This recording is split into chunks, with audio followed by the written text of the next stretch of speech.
गजाननं भूतगणादिसेवितं कपिध्वजम्बूफलचारुभक्षणं उमासुतं शोकविनाशकारकं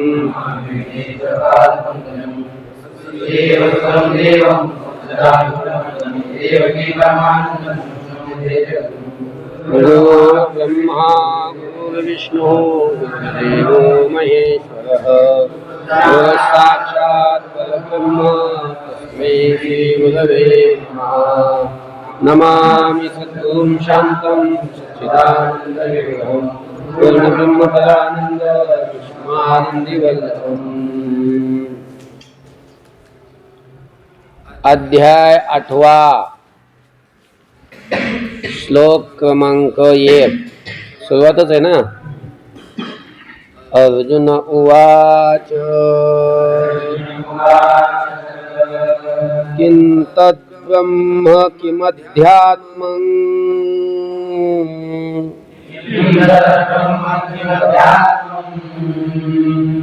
किं कर्म पुरुषोत्तम अधिभूतं च किं प्रोक्ता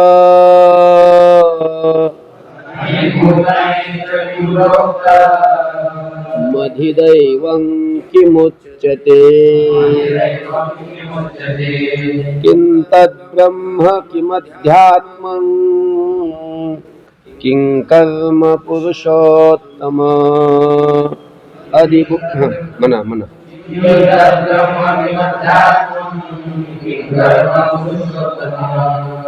अधिभूतं च किं प्रोक्ता मधिदैवं किमुच्यते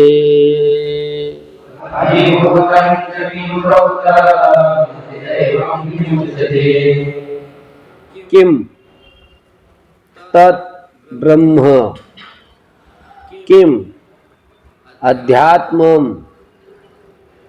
किं कर्म पुरुषोत्तम अधिभूतं च किं प्रोक्तम अधिदैवम किम उच्यते।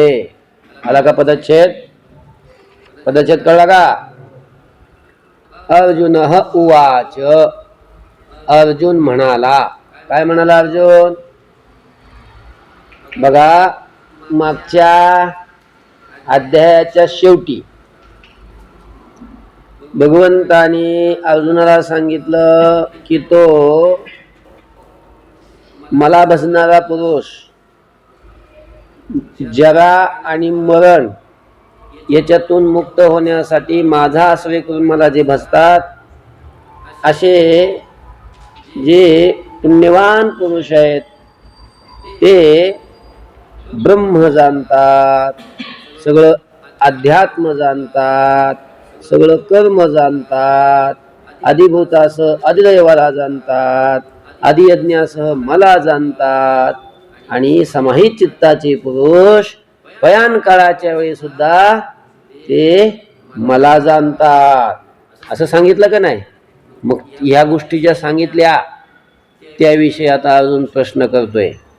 आता सुरुवातीला 8व्या अध्यायामध्ये भगवंतानी त्या सगळ्या नवीनच गोष्टी ऐकायला भेटल्या अर्जुनाला. 7व्या अध्यायाच्या शेवटी ते ब्रह्मन, अध्यात्मन, अधिभूतन, अधिदैवन, अधियज्ञन हे काय भानगडे असली सगळ्याविषयी आता प्रश्न करतोय. 7 प्रश्न केलेत आरंभाला अर्जुनानी. बघा आता कोणते कोणते. अर्जुन उवाच अर्जुन म्हणाला तद ब्रह्म किम. अरे देवा ते जे ब्रह्म म्हणला की तो महात्मा तो भक्त त्या ब्रह्माला जाणतो, ते ब्रह्म काय भानगड आहे?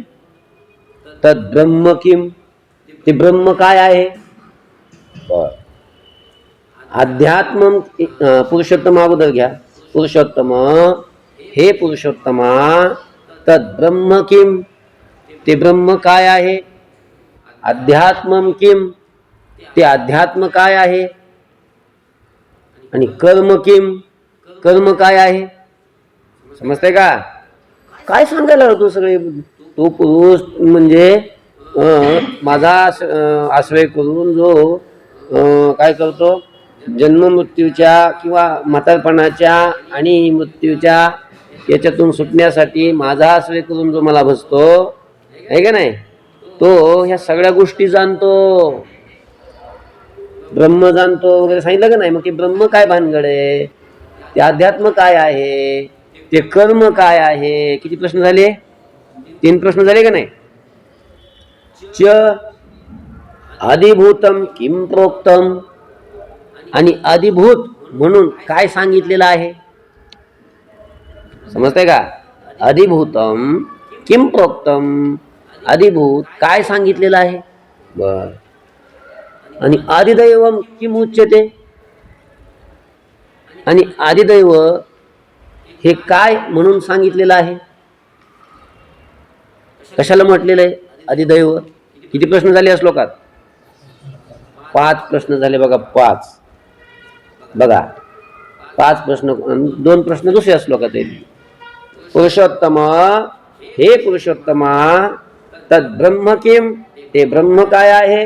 अध्यात्मम किम, अध्यात्म काय आहे. कर्म किम, ते कर्म काय आहे. च अधिभूतम किम प्रोक्तम, आणि अधिभूत काय म्हणून सांगितलेलं आहे. आणि आदिदैवम किम उच्यते, आणि आदिदैव कशाला म्हटलेलं आहे. अलग लक्षामध्ये असे किती प्रश्न आहेत? 5 प्रश्न आहेत या श्लोकात. अजून 2 प्रश्न पुढच्या श्लोकात आहे. अधियज्ञ कथं कोत्र,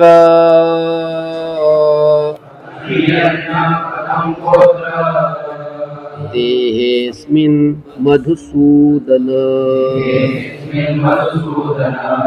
प्रयाणकाले च कथं,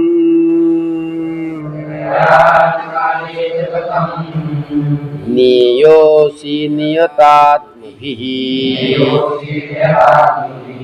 अधियज्ञ कथं कोत्र, देहेस्मिन् मधुसूदन,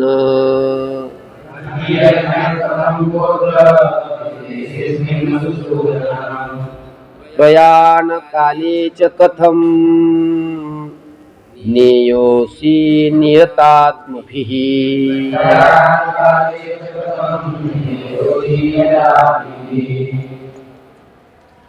पदच्छेद बघा. अधियज्ञ कथम, कह, अत्र, देहे, अस्मिन्, मधुसूदन, प्रयाणकाले च कथम, नेयः असि नियतात्मभिः.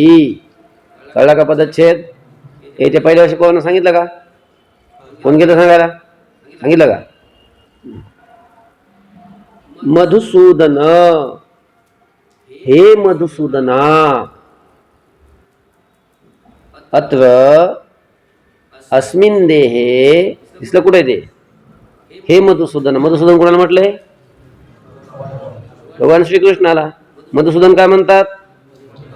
मधु नावाच्या दैत्याला भगवंतानी काय केलं?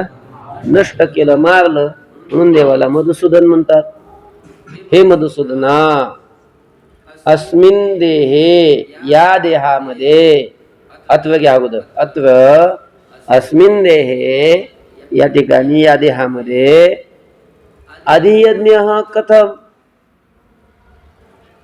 किंवा अधियज्ञ कह, असं घ्या अगोदर. अधियज्ञ कोण आहे? देहात आहे ना अधियज्ञ. मग तो देहात, या देहामध्ये अधियज्ञ कोण आहे, आणि कथम, आणि तो कसला आहे.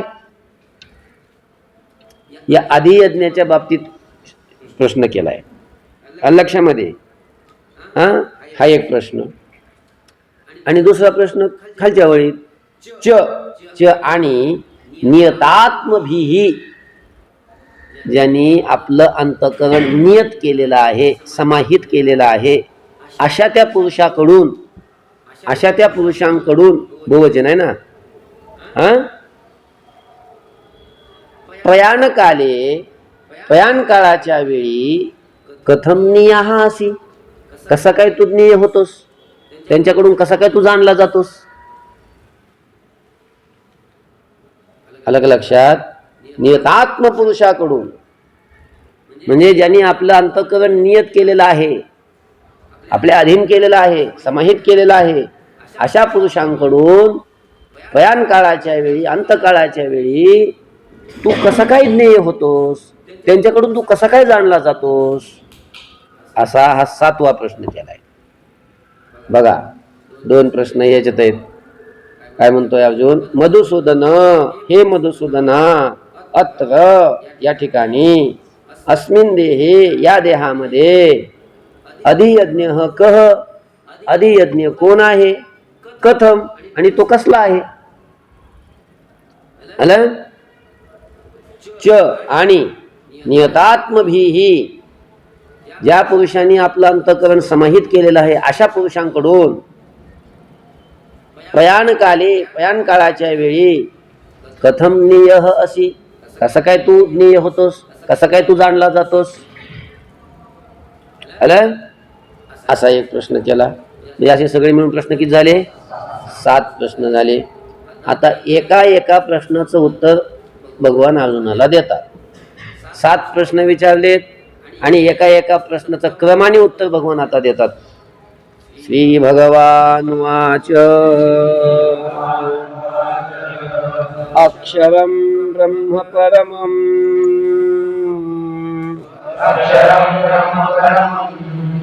स्वभावोऽध्यात्ममुच्यते, भूतभावोद्भवकरो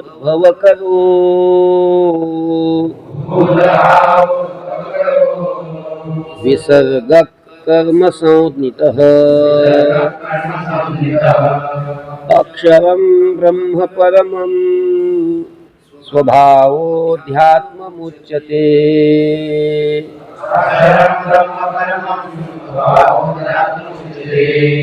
भूतभावोद्भवकरो विसर्गकर्मसंज्ञितः.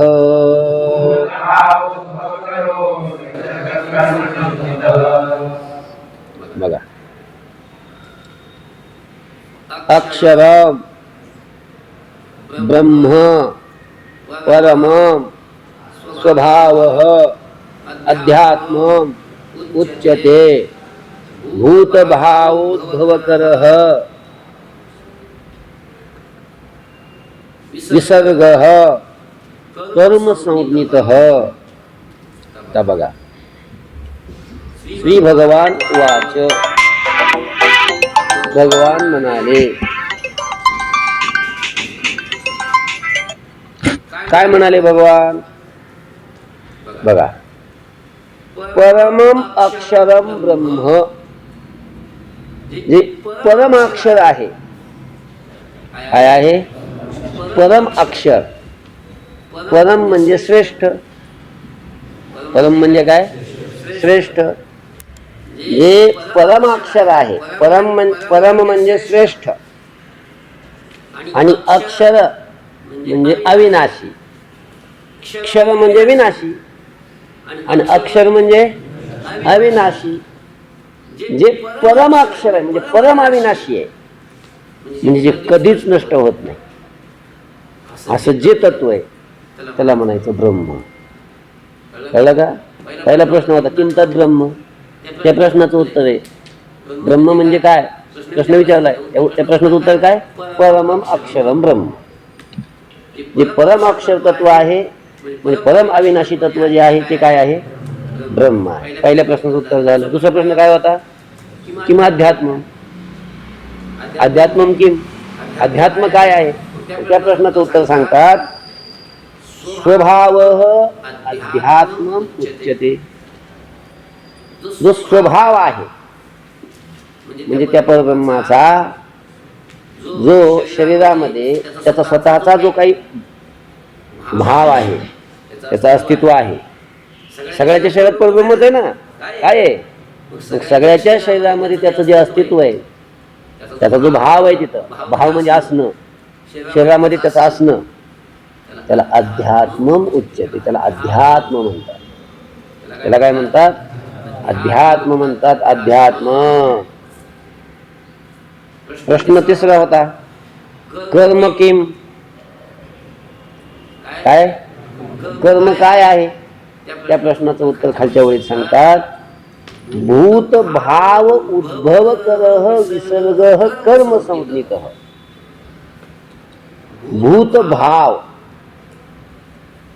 उद्भव करह, भूतांच्या भावाला उत्पन्न करणारा, विसर्ग व्यापार, व्यापार जो आहे त्याला म्हणतात कर्म. कर्म संज्ञित, त्याला कर्म ही संज्ञा आहे. इकडे बघा ऐका, भूत उत्पन्न होण्यासाठी जो व्यापार करावा लागतो, जी क्रिया करावी लागते त्याला म्हणतात कर्म. भूत उत्पन्न होण्यासाठी काय करावं लागतं, तर त्यासाठी यज्ञ करावा लागतो, यज्ञामध्ये आहुती द्यावी लागते, त्याला कर्म म्हणतात. त्याला काय म्हणतात, त्याला काय म्हणतात, कर्म म्हणतात. कशाला आहुती द्यावी लागते, लग्न केलं की होतात पोरं, होत नाही वे, यज्ञ करावं लागतं वे.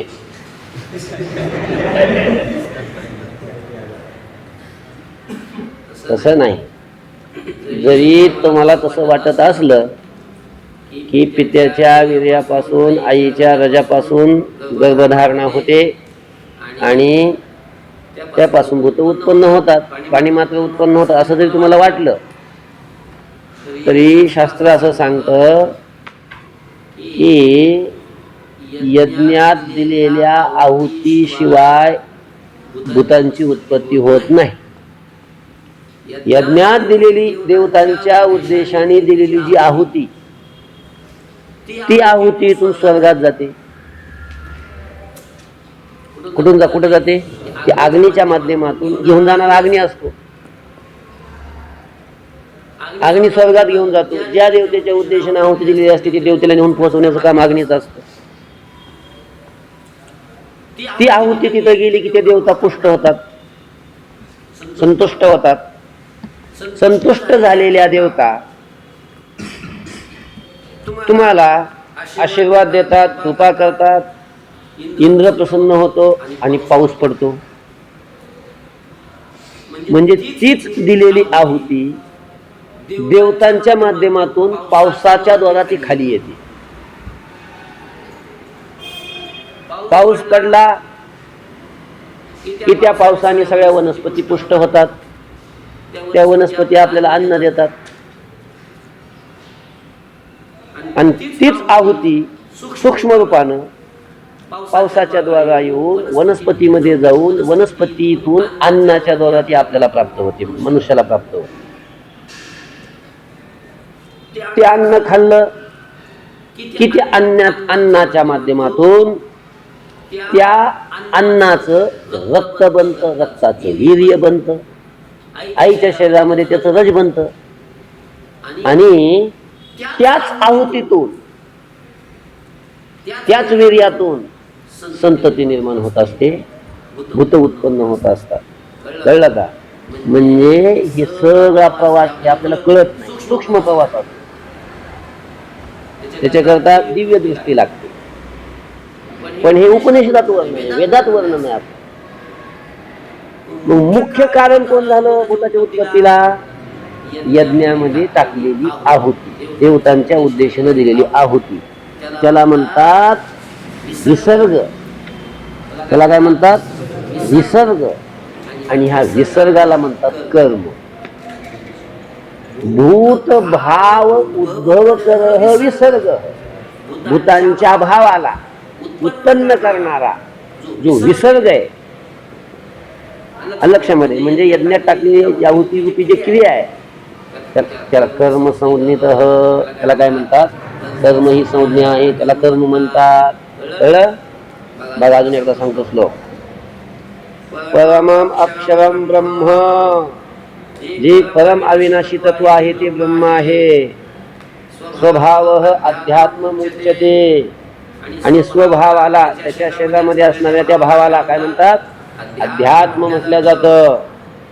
भूत भावोद्भव करह विसर्ग, भूतांच्या भावाला उत्पन्न करणारा जो विसर्ग, विसर्ग म्हणजे जो व्यापार आहे, आहुती यज्ञामध्ये आहुती टाकण्याचं जी क्रिया आहे त्यालाच व्यापार म्हणतात, त्यालाच कर्म संज्ञित त्यालाच काय म्हणतात, कर्म म्हणतात, त्यालाच कर्म ही संज्ञा आहे. कळलं? बर. अधिभूतम क्षरो भाव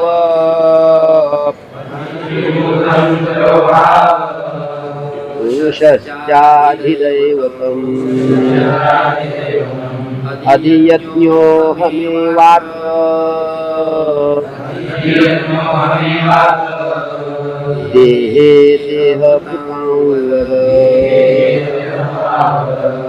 अधिभूतं क्षरो भाव पुरुषश्चाधिदैवतम्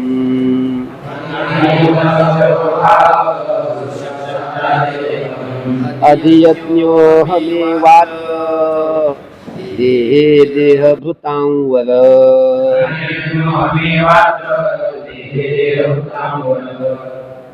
अधिभूतम क्षरः भावः पुरुषः च अधिदैवतम अधियज्ञः अहम एव अत्र देहे देहभृताम वर. आलं? बघा आता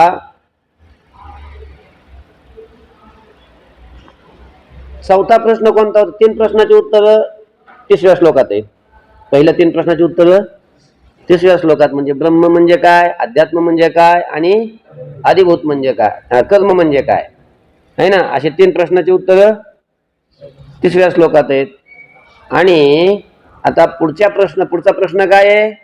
अधिभूतम किम प्रोक्तम, अधिभूत काय म्हणून सांगितलेलं आहे आणि अधिदैव काय कशाला म्हटलेलं आहे, असे 2 प्रश्नाचे उत्तर आता 4थ्या श्लोकात आहे. किती? अधिभूत आणि अधिदैव काय आहे हे आता या श्लोकात सांगतात. तर बघा ऐका.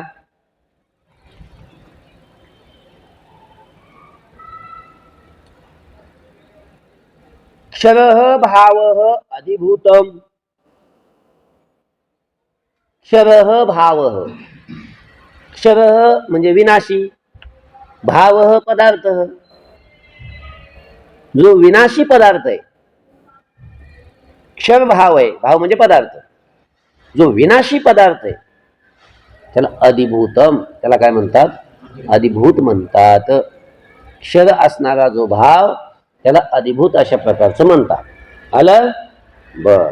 म्हणजे विनाशी असणारा पदार्थ, नष्ट होणारा जो पदार्थ त्याला काय म्हणतात? अधिभूत म्हणतात. बर. अधिदैव कशाला म्हणतात? च म्हणजे आणि, पुरुष अधिदैवतम. जो पुरुष आहे तो अधिदैवत आहे. पुरुष म्हणजे ज्याला मिशा आहे तो नाही. मग ज्याला मिशा नाही तो का? नाही. पुरुष शब्दाचा अर्थ आहे जो पुरीमध्ये शयन करतो. पुरी म्हणजे नगरी, देहरूपी नगरी, देहपुरी, देहरूपी नगरी.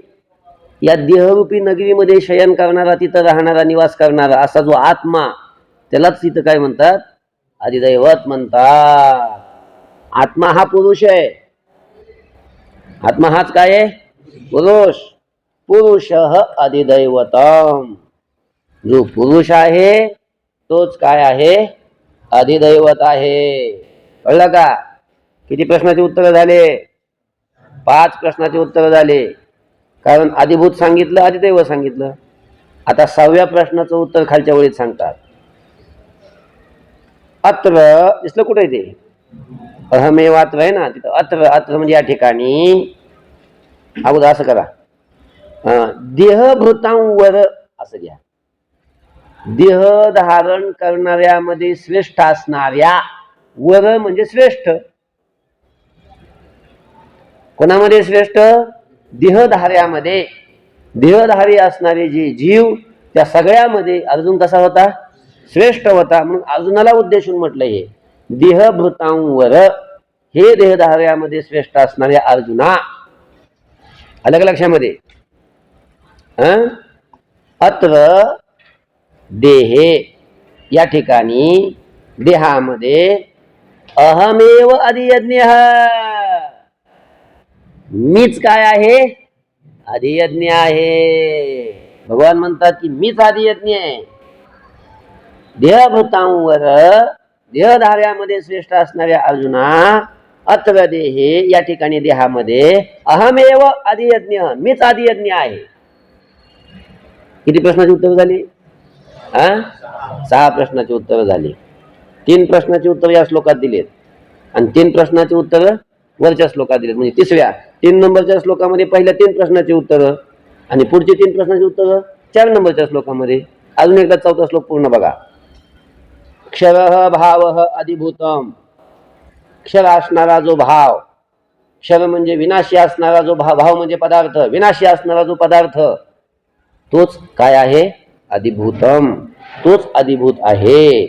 बर. च आणि पुरुष अधिदैवतम, जो पुरुष आहे, पुरुष म्हणजे पुरीमध्ये शयन करणारा, जो पुरीमध्ये राहतो, पुरी म्हणजे नगरीमध्ये, देहरूपी नगरीमध्ये, देहरूपी पुरीमध्ये जो राहतो, शयन करतो, असा जो आहे त्याला पुरुष म्हणतात. पण तो पुरुषच काय आहे, अधिदैवत आहे.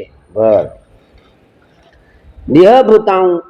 देहभृतांवर हे देहधार्यामध्ये श्रेष्ठ असणाऱ्या अर्जुना, अत्र देहे या ठिकाणी देहामध्ये अहमेव अधियज्ञ, मीच काय आहे, अधियज्ञ आहे. आलं? बर. आता 5वा श्लोक. अंतकाले च मामेव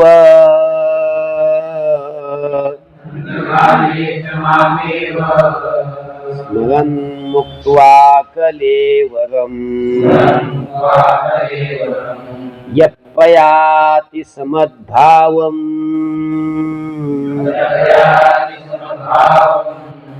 याति नास्त्यत्र संशयः. अंतकाले च मामेव स्मरन् मुक्त्वा कलेवरम्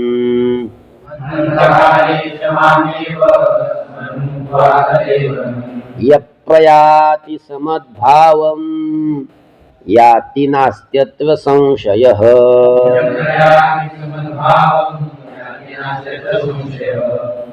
बघा.